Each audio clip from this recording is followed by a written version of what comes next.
The place is coming down! Okay! Okay, so I finally got my hands on Indiana Jones and the Great Circle, and wow, this game is a wild ride from start to finish. You get to explore all these amazing locations like ancient temples and hidden cities, and the puzzles are really clever. I spent hours trying to figure some of them out.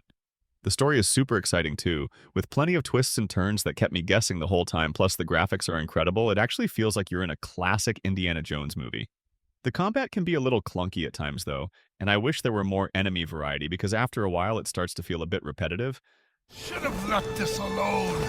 Yeah? Well, should have done a lot of things. But honestly, those are just minor nitpicks in an otherwise awesome game.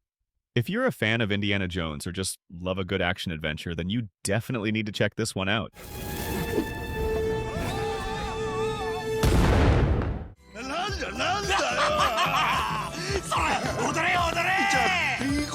Like a Dragon Infinite Wealth is a big adventure game, where you play as Ichiban, exploring a new city and getting into wild turn-based fights. It's like a crazy adventure with lots of friends. You get to do all sorts of fun side activities, and the story is really funny and emotional. Sometimes, though, the turn-based fights can feel a bit long, and some side quests can be a bit repetitive. But honestly, the story and the characters are so good, it's hard to put the controller down. Plus, exploring the new city and seeing all the fun things you can do is really exciting.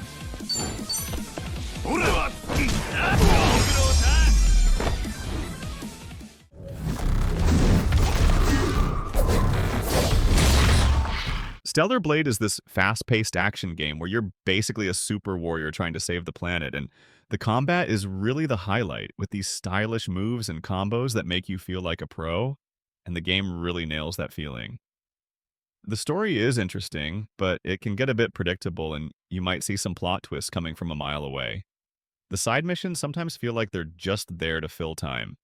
But if you're into games where you can just jump in and have fun with cool fights and a solid main character, you'll enjoy Stellar Blade, even if it doesn't always throw you for a loop.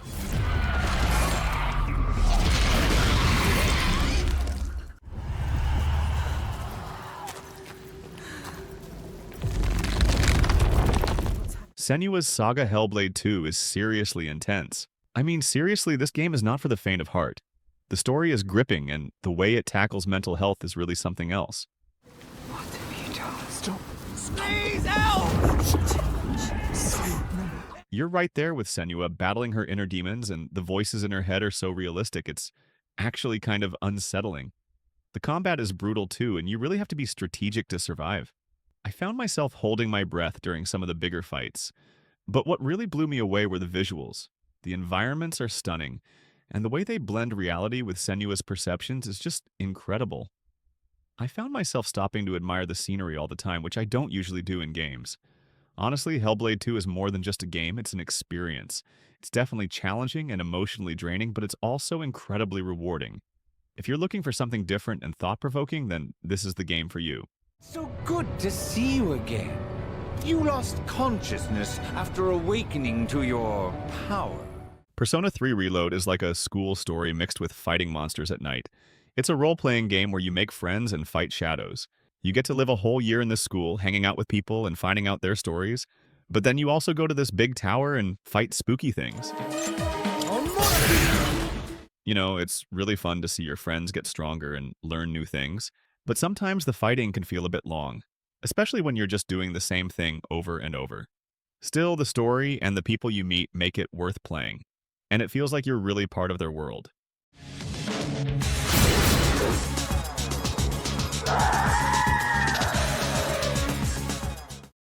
Okay, so I jumped into Dragon's Dogma 2, and at first I was like, whoa, this is a little rough around the edges, because some things were glitchy and it felt kind of clunky. But you know what? They've been putting out a bunch of patches, and the more I played, the more I got hooked. Seriously, the combat is just so satisfying, especially when you're like climbing up a giant cyclops and stabbing it right in the eye. Plus, the world is huge, and there's always something cool to discover around every corner. And can we talk about the pawns? I love those little guys. They're always there to back you up in a fight, and they actually learn and get stronger as you play, which is really awesome. I will say that some of the quests can get a little repetitive, and the menus are kind of confusing, but honestly, that didn't bother me too much. If you're into action RPGs with a huge world and tons of freedom, you should definitely check out Dragon's Dogma 2. Okay, so I finally got around to playing Final Fantasy VII Rebirth. And let me tell you, it was like stepping back into a world I knew and loved, but with a whole new perspective. Remember all those awesome moments from the original? Well, they're back, but with even more depth and detail. And the story goes in some crazy directions that I totally didn't see coming. I got so attached to the characters this time around, like they felt like old friends. And the combat kept me on my toes with all the different strategies and abilities you can use. Honestly, I did get a little lost in those massive dungeons sometimes, and the story kind of dragged in a few places, but overall it was an amazing experience that brought back so many memories and made me fall in love with Final Fantasy VII all over again. If you're a fan of the original, you owe it to yourself to check out Rebirth. Bring it!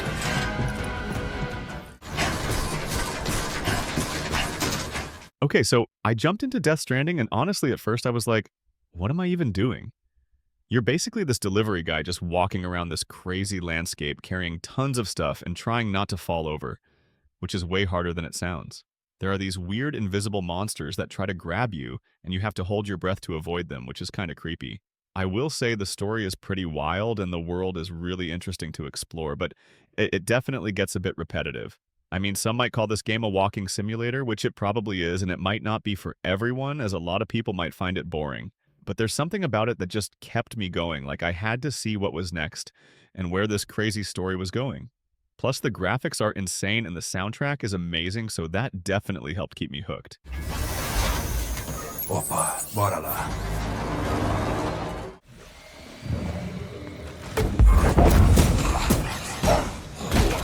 Banishers, Ghosts of New Eden is an action RPG that puts you in the shoes of two ghost hunters, Red and Antea, as they explore a cursed town filled with spirits and tough choices.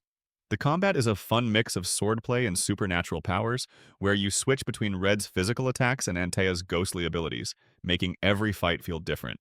But what really stands out is the story. It's emotional, full of difficult decisions, and actually changes depending on what you do.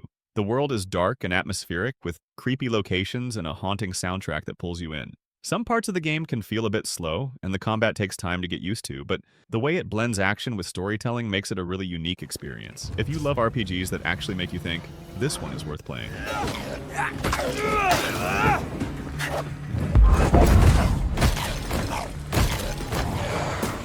If you've liked the video so far and want to support a growing channel, then please do subscribe to the channel and hit the bell icon for more videos like this one.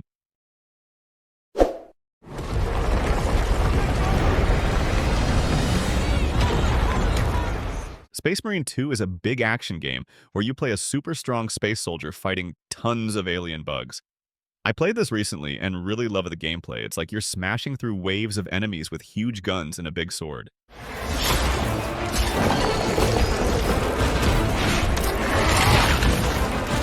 You feel really powerful, and the battles are super exciting, with lots of explosions and action going on. Sometimes, though, it feels like you're just fighting the same bugs over and over, and it can get a little tiring. But honestly, the feeling of being a Space Marine and just destroying everything in your path is so much fun. It's hard to put the controller down.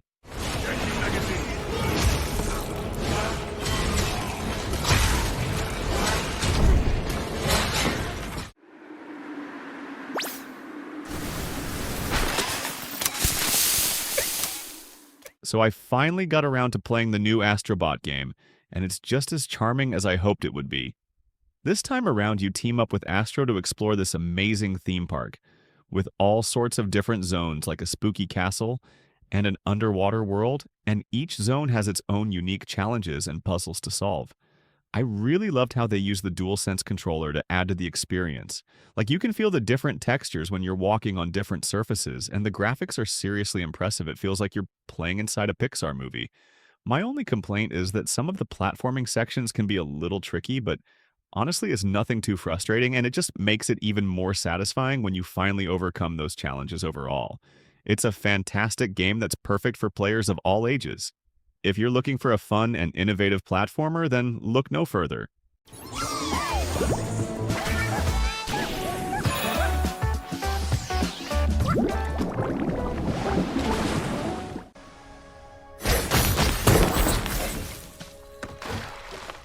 Ori and The Will of the Wisps is seriously one of the most beautiful games I've ever played, and I'm not exaggerating when I say I've finished it 3 times already.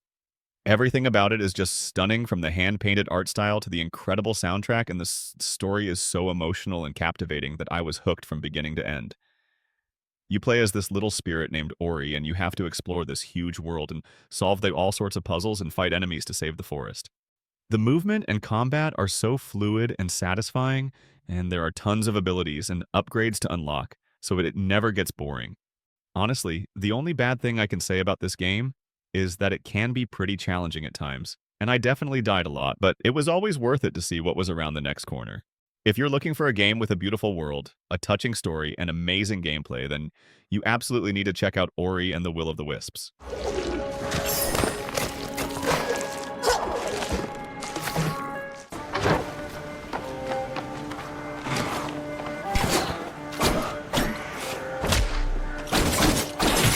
Okay, so I just finished playing Prince of Persia: The Lost Crown last week, and man, this game is fantastic. It totally takes me back to the old school Prince of Persia games with the awesome platforming and crazy traps, but it also has this really cool new art style that pops. The combat is super smooth too, with tons of different moves and combos to master, plus you can find all sorts of cool weapons and abilities as you explore.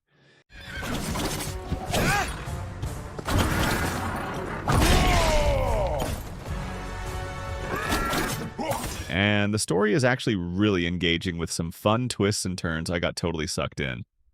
I will say that some of the platforming challenges can be pretty tough, but that just makes it even more satisfying when you finally nail them.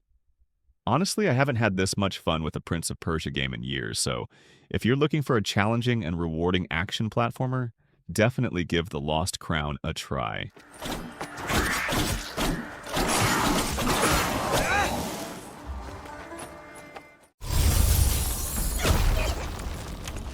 Black Myth: Wukong is a visual masterpiece with next-level graphics and environments so detailed and atmospheric that I felt like I was exploring a living painting. And the combat is just as impressive because it's fast-paced and challenging, with a deep moveset that lets you unleash some seriously cool combos and transformations to outsmart your enemies. I especially loved experimenting with all the different ways to fight and figuring out which abilities worked best against different enemies.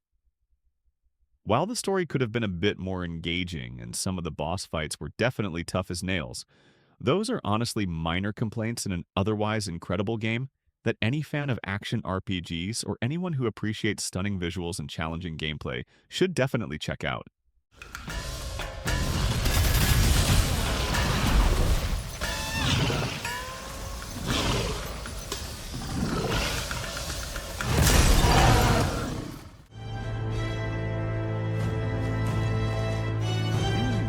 Alright, so I jumped into Metaphor Refantazio, and honestly, I was pretty surprised. Now, I am not a big anime fan, but I'll try to be unbiased in my review and say that this game is actually really good. I played for around 10 hours, and I must say that the gameplay is really amazing.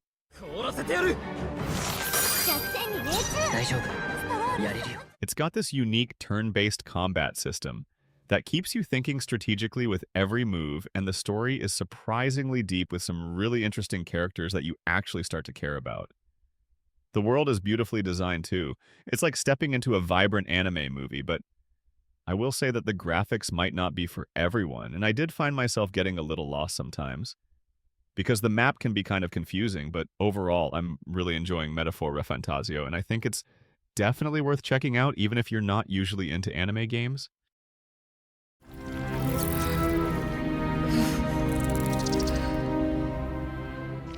Okay, so Baldur's Gate 3? This is probably my most played game on this list, and I think it's actually one of the best games of the last 5 years. The story just pulls you in and doesn't let go with these amazing characters you meet along the way, and the world is massive and so much fun to explore. You can wander around for hours and hours and still find something new, and the open world is packed with secrets and surprises. It's got that classic Dungeons & Dragons feel, but with really cool modern graphics.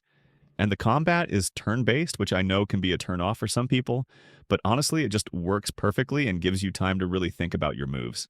I just love how much freedom you have in this game to create your own character and story.